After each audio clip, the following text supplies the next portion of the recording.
What if I told you that there was an NHL player who physically couldn't seem to win the biggest prize in hockey? From stunning playoff performances to his incredible leadership that has carried struggling teams on his back, Claude Giroux is truly one of the most respected players in NHL history, and his career moments are honestly some of the most heartbreaking yet inspiring you'll ever see. But how did he develop this unwavering leadership that has earned him the respect of every player in the league without ever lifting a Stanley Cup? And why has he deliberately chosen to stay loyal to teams that kept breaking his heart year after year?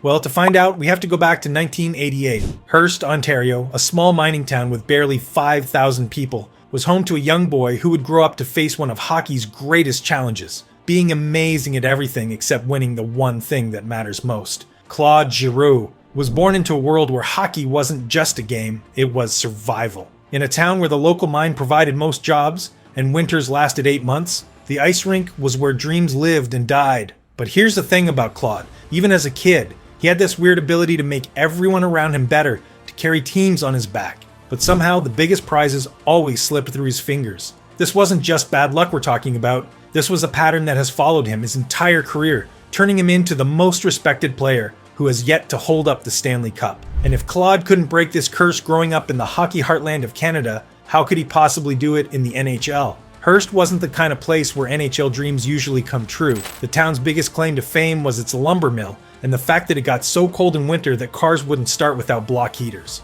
Claude's family was different. When Claude was just 4 years old, his father built a backyard rink using old lumber from the mill, complete with boards and even a small penalty box. My dad would flood that rink every single night after work, Claude remembered years later. He'd be out there at 11 p.m. with a garden hose, making sure the ice was perfect for the next day. By age 7, Claude wasn't just playing with kids his own age. He was dominating players 3 years older in the local house league. His mom, Nicole, would drive him to games in towns 2 hours away, sometimes in blizzards so bad you couldn't see the road. When Claude turned 16, he got his shot with the Gatineau Olympiques in the Quebec Major Junior Hockey League. But here's the crazy part. He almost didn't make the team. During his first tryout, Claude was the smallest guy on the ice, getting knocked around by players who looked like they belonged in college. The coach, Benoit Grohl, was ready to cut him after the first week, but then something happened that changed everything. In a scrimmage game, Claude's team was losing 4-1 with 5 minutes left. Instead of giving up, Claude took over. He scored 2 goals and set up 2 more, leading the comeback victory. After the game, Grohl pulled him aside and said something that still gives Claude chills. "I've never seen a 16-year-old take control of a game like that." His first season with Gatineau was rough, just 13 goals and 27 assists in 69 games.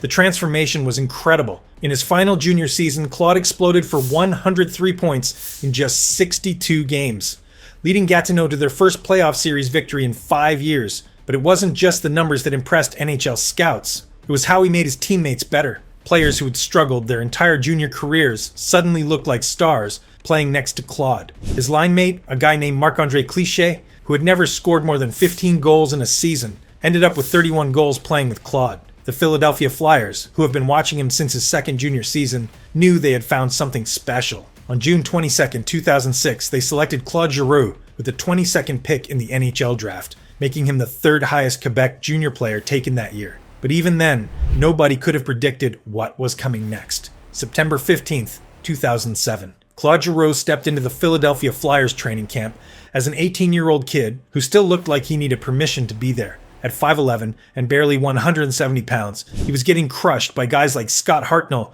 and Mike Newble during practice scrimmages. The veterans weren't trying to hurt him, they were just playing normal NHL hockey, and Claude quickly realized he wasn't in junior anymore. After getting knocked on his butt for the 3rd time in one practice, veteran captain Jason Smith skated over and said something that still sticks with Claude. "Kid, you've got the skills, but you need to learn that skill without strength won't cut it here." The Flyers sent Claude back to junior for one more season, but this time it was different. He wasn't just playing to dominate, he was preparing for war. Claude spent that entire season working with a personal trainer, adding 15 pounds of muscle while keeping his speed. More importantly, he was studying NHL game tape every single night. His junior coach would find him in the video room at midnight, watching how guys like Sidney Crosby and Joe Thornton positioned themselves in traffic.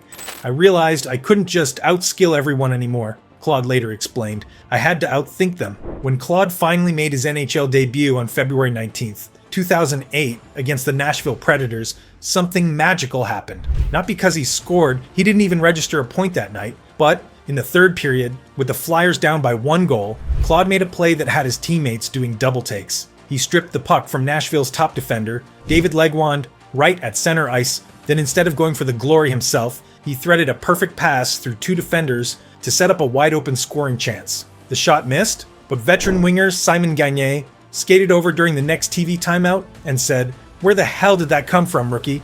That first season was brutal though. Claude played just 42 games and managed only 9 goals and 18 assists. There were nights when he'd get benched for entire periods because Coach John Stevens thought he was trying to do too much. The worst game came against the Boston Bruins on March 15th, when Claude turned the puck over 3 times in the first period, leading to 2 Boston goals. After the game, which Philadelphia lost 5-2, Claude sat in his car in the arena parking lot for 2 hours, seriously wondering if he was good enough for the NHL. But here's where Claude's character really shows. Instead of sulking, he does something that impresses everyone in the organization. The next morning, he is the first player at the practice facility, working on the exact plays where he messed up the night before. Assistant coach Craig Berube, who has been watching from the stands, comes down to help him. Most rookies make excuses. What Berube tells him, "You're trying to fix the problem." That's the difference between guys who make it and guys who don't. The 2008 to 2009 season is when things start clicking. Claude spends the entire summer training with former NHL player Georges Laraque,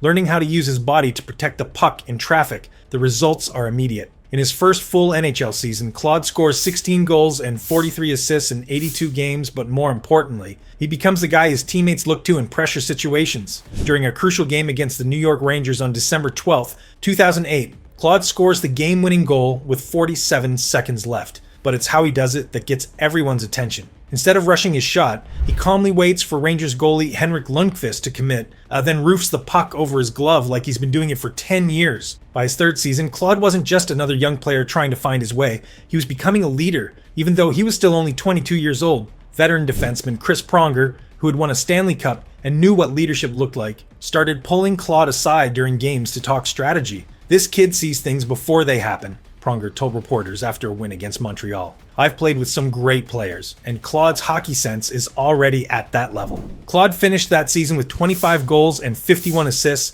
proving he belonged with the NHL's elite young players. But the real test was coming because Philadelphia was about to make him their leader, whether he was ready or not. The 2010 to 2011 season was when Claude Giroux went from promising young player to absolute superstar. That confidence boost carried over to the NHL season in a huge way. Claude exploded for 25 goals and 51 assists, but it wasn't just the numbers that had people talking. On January 15th, 2011, against the Pittsburgh Penguins, Claude did something that left Sidney Crosby shaking his head in amazement. With Philadelphia down 3-2 in the third period, Claude took a face-off in the Penguins' zone, won it clean, then immediately spun around and fired a wrist shot past Marc-Andre Fleury before anyone could react. After the game, Crosby, who rarely gives compliments to opponents, told reporters, "That was one of the most creative goals I've ever seen. The guy just thinks the game differently than everyone else." The 2011 to 2012 season brought Claude his first All-Star selection, and it couldn't have come at a better time. Philadelphia was struggling early in the season, sitting outside the playoff picture in December. That's when Claude took over. From January 1st to March 15th, he went on an absolute tear, scoring 18 goals and 32 assists in just 35 games. The highlight came on February 23rd against the New York Islanders, when Claude recorded his first career hat trick and added 2 assists for a 5-point night. But what made it special wasn't just the points, it was how he got them. All 3 goals came in different ways: a power play one-timer, a breakaway goal, and a deflection in traffic. "That's when I knew Claude was becoming elite," said teammate Scott Hartnell. He wasn't just lucky that night, he was dominating in every possible way. But then came the heartbreak that would define Claude's career. The 2012 playoffs saw Philadelphia make an incredible run to the second round, with Claude leading the way with 8 goals and 11 assists in 11 games. In the series against Pittsburgh, Claude was going head-to-head with Sidney Crosby, and honestly, Claude was winning that battle. He had more points, was better on face-offs, and was completely shutting down Pittsburgh's power play. With the series tied 3-3, Claude scored what should have been the series-winning goal, with 6 minutes left in Game 6. But Pittsburgh tied it up with 30 seconds left, then won in overtime. Claude sat in the locker room afterward, knowing he had played the best hockey of his life, but it still wasn't enough. January 15th, 2013. the day that changed everything for Claude Giroux and the Philadelphia Flyers. Team captain Chris Pronger, who had been battling concussion issues, officially announced his retirement. The locker room was quiet as general manager Paul Holmgren walked in with the captain's C in his hand. Without saying a word, he handed it to Claude. At 25 years old, Claude Giroux was now responsible for leading one of the NHL's most passionate and demanding fan bases. I remember looking at that C and thinking, what the hell did I just get myself into? Claude later admitted. But then I thought about all those nights in Hurst when my dad told me that hockey was about making your teammates better. That's what captains do. The pressure was immediate and intense. Claude's first game as captain came against the Boston Bruins, Philadelphia's biggest rival. The fans at Wells Fargo Center were expecting magic, and Claude delivered. He scored 2 goals and an assist in a 4-1 victory. But more importantly, he was everywhere on the ice, blocking shots, winning faceoffs, and constantly talking to his teammates. After the game, veteran goalie Steve Mason said something that perfectly captured what Claude brought as captain. When Claude talks, everyone listens. But when Claude leads by example, everyone follows. The 2013 to 2014 season was when Claude truly became elite. He finished with 28 goals and 58 assists for 86 points. Good enough for 6th in the entire NHL. But the real story was how he carried the team when it mattered most. On March 15th, 2014, with Philadelphia fighting for a playoff spot, Claude took over a game against the Detroit Red Wings like few players ever have. He scored a goal, added 3 assists, won 18 of 22 faceoffs, and played 23 minutes, basically doing everything except selling popcorn in the stands. Philadelphia won 4-2, and Claude's performance was so dominant that Detroit coach Mike Babcock called it one of the most complete games I've ever seen from any player. But again, the playoffs brought heartbreak. Philadelphia made it to the first round, where they faced the New York Rangers. Claude was incredible, recording 8 points in 7 games, but the Flyers lost in 7 games. The worst part came in Game 7, when Claude scored what looked like the game-winning goal with 8 minutes left, only to watch the Rangers tie it up and win in overtime. Claude stood on the ice after the final buzzer, staring at the scoreboard in disbelief. He had given everything he had, played the best hockey of his career, and it still wasn't enough. That image of Claude head down on the ice after another playoff loss would become way too familiar over the next few years. The 2014 to 2015 season started with hope, but quickly turned into a nightmare that would test Claude's leadership like never before. Philadelphia was supposed to be a playoff team, but by Christmas, they were sitting dead last in their division with a record of 12-18-4. The fans were booing, the media was calling for heads to roll, and Claude was getting blamed for everything that went wrong. But here's where his character really showed. Instead of pointing fingers or making excuses, Claude did something that shocked everyone in the organization. He called a players-only meeting and stood up in front of 22 grown men, some of whom were making more money than him, and took full responsibility for the team's failures. I remember that meeting like it was yesterday, said teammate Wayne Simmons. Claude basically said, "This is on me, I'm the captain, and if we're playing like garbage, it starts with me." Then he looked each guy in the eye and said, "But we're going to turn this around, and it starts tonight." That night against the Tampa Bay Lightning, Claude scored a hat trick, and the Flyers won 4-2. It was the beginning of one of the most incredible second-half turnarounds in NHL history. From January 1st to the end of the season, Philadelphia went 22-8-4. With Claude putting up 32 points in those 34 games, they missed the playoffs by just 2 points, but Claude had proven he could carry a team through anything. The 2015 to 2016 season brought new hope and the same old heartbreak. Claude was playing some of the best hockey of his career, finishing with 22 goals and 51 assists while leading Philadelphia back to the playoffs for the first time in 2 years. The first round matchup against the Washington Capitals looked promising. Philadelphia had beaten Washington 3 out of 4 times during the regular season. Claude was confident this would finally be his year to make a deep playoff run. Game 1 seemed to prove him right. Claude scored twice and added an assist in a 2-1 victory, completely outplaying Washington's captain Alex Ovechkin. After the game, Claude told reporters, "We're not just happy to be here. We came to win this thing."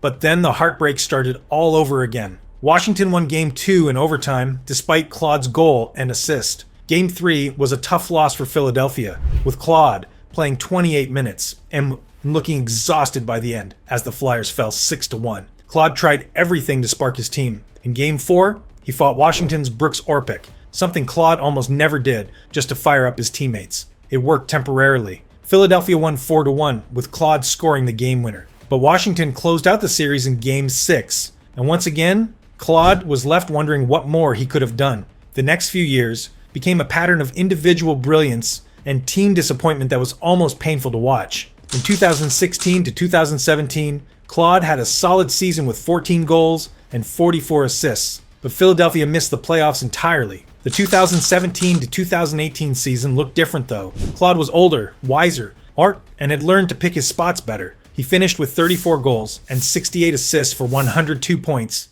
his first 100-point season, and only the sixth player in Flyers history to reach that milestone. The fans were electric, believing this was finally the year Claude would get his Stanley Cup. The playoffs started perfectly. Philadelphia upset the Pittsburgh Penguins in the first round, with Claude recording 8 points in 6 games, and completely outplaying Sidney Crosby when it mattered most. The city was going crazy. For the first time in years, Claude looked relaxed and confident in interviews. "This feels different," he said after beating Pittsburgh. "This team believes in each other in a way I haven't felt before."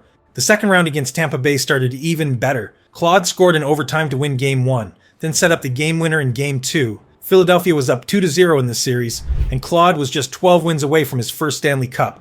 But then came the collapse that broke Claude's heart worse than any before it. Tampa Bay won the next 4 games straight, eliminating Philadelphia in 6 games. The worst part was Game 6, played at home in front of 20,000 Flyers fans who had already started planning parade routes. Claude scored early to give Philadelphia a 1-0 lead, and the building was shaking with excitement. But Tampa Bay scored 3 unanswered goals, and Claude watched his championship dreams die in front of his home crowd. After the final buzzer, Claude didn't leave the ice for almost 10 minutes. He just stood there, staring at the Tampa Bay players celebrating, knowing he might never get another chance this good. The years that followed were brutal for both Claude and Philadelphia. The team was rebuilding, trading away veteran players and bringing in young prospects who weren't ready to compete yet. Claude was stuck in the middle, too good to be part of a rebuilding team, but too loyal to ask for a trade. He kept putting up points, finishing with 85 points in 2018 to 2019 and 43 points in the shortened 2019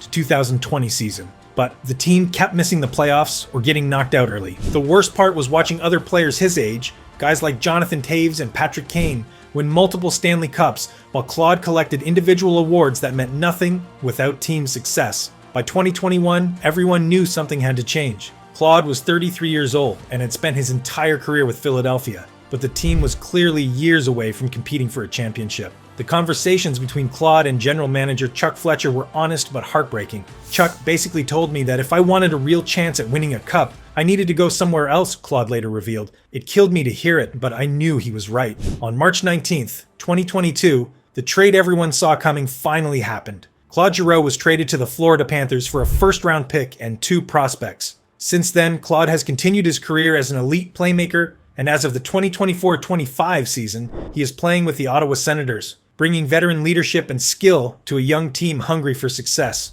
His journey continues, proving that even without a Stanley Cup, Claude Giroux remains one of the most respected and impactful players in the NHL. The trade was emotional for everyone involved. Claude had spent 15 years in Philadelphia, longer than many fans had been alive. His final game as a Flyer was against the Nashville Predators, and when they announced it was his last home game, the entire arena gave him a 5-minute standing ovation. Claude was crying on the bench, knowing he was leaving the only NHL home he'd ever known. But he was also excited because Florida was a legitimate Stanley Cup contender, and at 34 years old, this might be his last real chance at winning the championship that had escaped him his entire career. The move to Florida was exactly what Claude needed. Playing alongside guys like Alexander Barkov and Jonathan Huberdeau, Claude looked rejuvenated. He scored 3 goals and 20 assists for 23 points in just 18 regular season games with Florida, showing he still had elite skill even at 34. More importantly, he was finally on a team good enough to make a real cup run. The Panthers finished first in the league, winning the President's Trophy, and Claude was a huge reason why. For the first time in years, Claude went into the playoffs believing he had a real chance to finally win the Stanley Cup that had been haunting him for over a decade. But here's the thing about Claude Giroux that makes his story so incredible. Even without that Stanley Cup, he conquered something much more valuable. He conquered the respect of every single player who ever stepped on the ice with him or against him. When Sidney Crosby, a guy who has won everything there is to win in hockey, was asked about the best players he's faced, Claude Giroux was one of the first names he mentioned. Claude is the type of player who makes everyone around him better, Crosby said in 2019. That's the rarest skill in hockey, and he's been doing it his entire career.